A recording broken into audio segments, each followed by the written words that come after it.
नमस्कार दोस्तों। आज हम एक ऐसे सवाल की गहराई में उतरेंगे जो शायद आपके मन में भी कई बार उठा होगा। मैं तो सबका भला करता हूं, फिर मेरे साथ बुरा क्यों होता है? ये सवाल सुनने में साधारण लगता है, लेकिन इसके जवाब में छिपा है हिंदू दर्शन का गहरा रहस्य, प्रारब्ध कर्म। आज हम इसकी कहानी सुनाएंगे। प्राचीन ग्रंथों की बातें, संतों के विचार और कुछ ऐसी कहानियां जो आपके दिल को छू लेंगी। तो चलिए इस कहानी की शुरुआत करते हैं। कल्पना कीजिए, आप एक बगीचे में खड़े हैं। आपने नए बीज बोए, पौधों को पानी दिया, देखभाल की, लेकिन फिर भी कुछ पौधों में कीड़े लग गए। क्यों? क्योंकि मिट्टी में पहले से कीड़े थे। यही है प्रारब्ध कर्म। हिंदू धर्म कहता है कि हमारे कर्म 3 तरह के होते हैं। संचित कर्म, जो पिछले जन्मों का खाता है। प्रारब्ध कर्म, जो उस खाते का वो हिस्सा है जो इस जन्म में फल देता है, आपके सुख दुख, रिश्ते, सब कुछ। और क्रियमाण कर्म, जो आप आज कर रहे हैं, जो भविष्य में फल देगा। तो जब आप कहते हैं कि मैं अच्छा कर रहा हूं फिर भी बुरा हो रहा है, तो इसका मतलब है कि आपके आज के अच्छे कर्म भविष्य को चमकाएंगे, लेकिन प्रारब्ध अभी पुराने कर्मों का हिसाब चुका रहा है।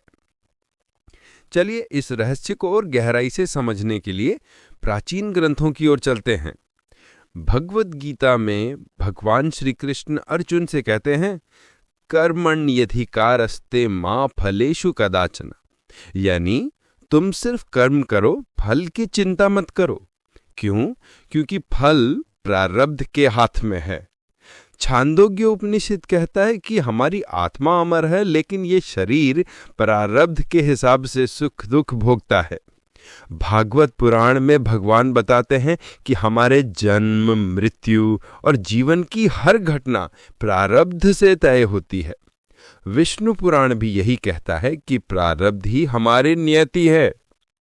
अब संतों की बात सुनिए। कबीरदास जी का एक दोहा है, कर्म प्रधान विश्व रचि राखा, जो जस करे सो तस फल चाखा। यानी जैसा करोगे वैसा पाओगे।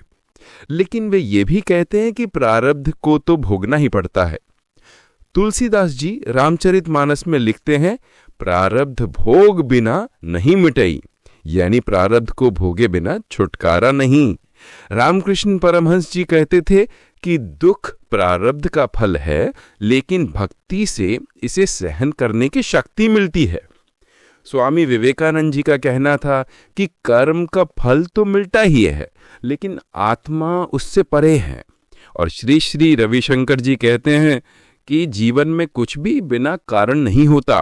प्रारब्ध को भक्ति और सेवा से बदला जा सकता है। अब कुछ कहानियां सुनिए जो इस बात को और स्पष्ट करेंगे। हर कहानी को हम इतना विस्तार देंगे कि आप उसमें खो जाएं। पहली कहानी महाभारत से, कर्ण की। कर्ण एक ऐसा योद्धा था जिसका दिल सोने जैसा था। वो दानवीर था, कभी किसी साधु, ब्राह्मण या जरूरतमंद को खाली हाथ नहीं लौटाता था। कहते हैं कि एक बार इंद्रदेव ने उसकी दानशीलता की परीक्षा ली। इंद्र ने ब्राह्मण का रूप धरा और कर्ण से उसका कवच और कुंडल मांग लिया जो उसे जन्म से मिले थे और उसकी रक्षा करते थे। कर्ण ने बिना सोचे वो दान कर दिया, भले ही उसे पता था कि इससे उसकी जान को खतरा हो सकता है। लेकिन क्या हुआ? कर्ण का जीवन दुखों से भरा रहा। उसे सोतपुत्र कहकर अपमानित किया गया। उसे पांडवों के खिलाफ युद्ध में उतरना पड़ा और अंत में उसकी मृत्यु हो गई। क्यों? क्योंकि प्रारब्ध ने उसके पिछले जन्मों के कर्मों का हिसाब चुकाया। कर्ण ने कभी गलत नहीं किया, फिर भी उसे दुख मिला, लेकिन उसके अच्छे कर्मों ने उसे इतिहास में अमर कर दिया। लोग आज भी कर्ण को दानवीर के रूप में याद करते हैं। ये कहानी हमें सिखाती है कि प्रारब्ध का फल तो भोगना पड़ता है, लेकिन अच्छे कर्म हमें सम्मान और शक्ति देते हैं। अब एक आधुनिक कहानी। राजेश एक छोटे से शहर में कपड़े का व्यापारी था। उसका दुकान छोटा था, लेकिन उसका दिल बहुत बड़ा। वो हर महीने अपनी कमाई का एक हिस्सा गरीबों को देता था।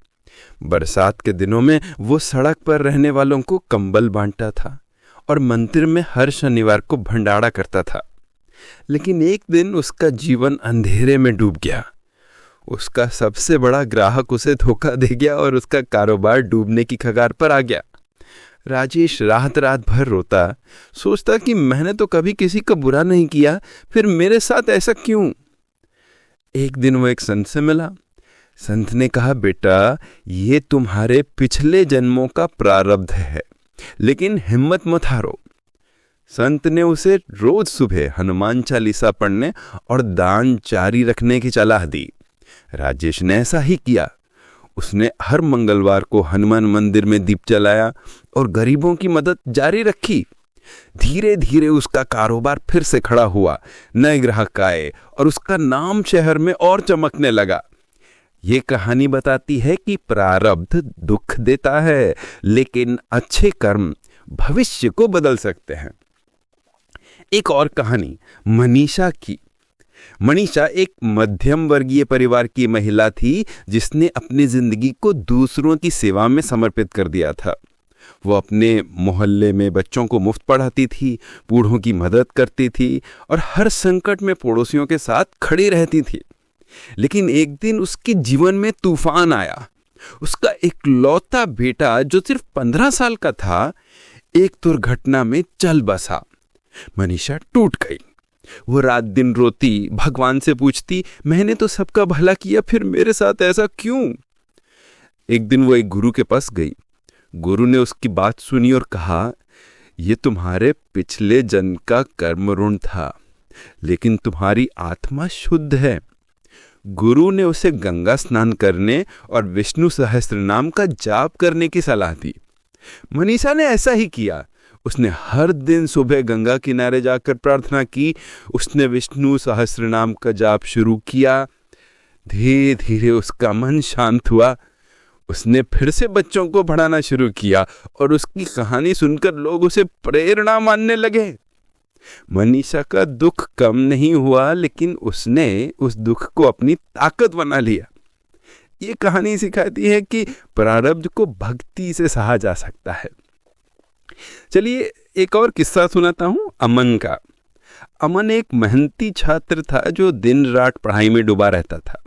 वो इंजीनियरिंग की प्रवेश परीक्षा की तैयारी कर रहा था। वो सुबह 4 बजे उठता, रात 12 बजे तक पढ़ता, लेकिन हर बार वो परीक्षा में असफल हो जाता था। 3 साल तक उसने कोशिश की, लेकिन हर बार कुछ ना कुछ कमी रह जाती। वो निराश हो गया, सोचने लगा कि मेरी मेहनत का कोई फायदा नहीं। एक दिन वो अपने गांव के एक शिव मंदिर में गया। वहां एक बुजुर्ग साधु से उसकी मुलाकात हुई। साधु ने उसकी कहानी सुनी और कहा, बेटा, ये प्रारब्ध का खेल है, लेकिन तुम्हारी मेहनत बेकार नहीं जाएगी। साधु ने उसे रोज सुबह 10 मिनट ध्यान करने और शिव मंदिर में जल चढ़ाने की सलाह दी। अमन ने ऐसा ही किया। वो हर दिन मंदिर जाता, जल चढ़ाता और ध्यान में बैठता।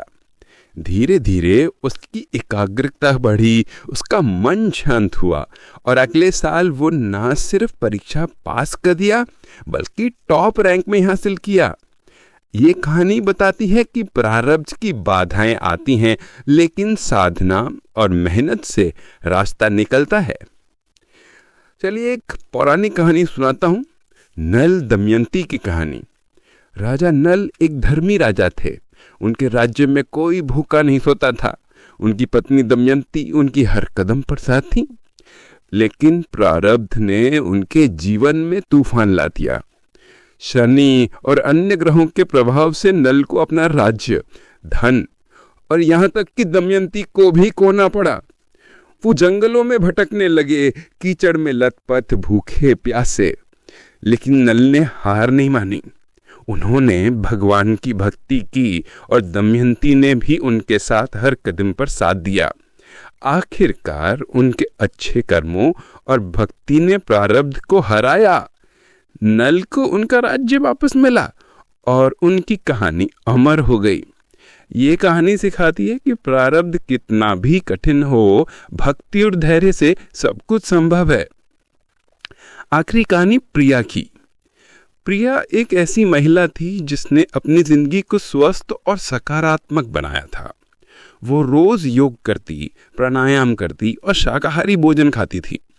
वो अपने ऑफिस में सबकी मदद करती और अपने परिवार की देखभाल करती। लेकिन एक दिन उसे पता चला कि उसे कैंसर है। ये खबर उसे हिला कर रख गई। उसने सोचा कि मैंने तो हमेशा अच्छा किया, फिर मेरे साथ ऐसा क्यों? वो निराश हो गई, लेकिन उसने हार नहीं मानी। उसने एक आध्यात्मिक गुरु से मुलाकात की, जिन्होंने उसे बताया कि ये प्रारब्ध का फल है। गुरु ने उसे भगवत गीता पढ़ने और मंत्र जाप करने की सलाह दी। प्रिया ने हर दिन सुबह गीता का एक अध्याय पढ़ा और महामृत्युंजय मंत्र का जाप शुरू किया।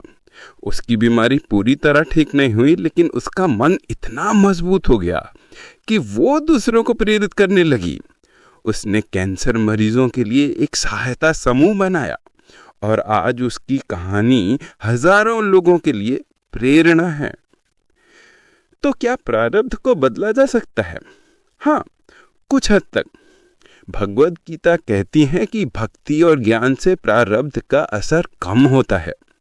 कुछ उपाय हैं जो संतों और ग्रंथों ने बताए हैं। रोज सुबह 108 बार महामृत्युंजय मंत्र या विष्णु सहस्त्र नाम का जाप करें। हर अमावस्या को गरीबों को भोजन या कपड़े दान करें। गाय को हरा चारा खिलाएं। किसी सच्चे गुरु से दीक्षा लें। सत्संग में जाएं। गंगा स्नान करें। काशी या तिरुपति जैसे तीर्थों की यात्रा करें। रोज 10 से 15 मिनट ध्यान और अनुलोम विलोम करें। और अगर कभी गलती हुई हो तो मन से पश्चाताप करें। चंद्रायण व्रत जैसे उपवास करें। दोस्तों, प्रारब्ध हमें पिछले कर्मों का फल देता है, लेकिन ये हमारी पूरी कहानी नहीं है।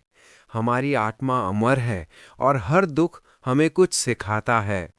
आज से एक छोटा कदम उठाइए, चाहे वो मंत्र जाप हो, दान हो या भक्ति। अपने जीवन को सुखमय बनाइए। अगर ये कहानी आपको पसंद आई तो लाइक करें, शेयर करें और चैनल को सब्सक्राइब करें। कोई सवाल हो तो कमेंट में पूछिए। धन्यवाद और जय श्री राम।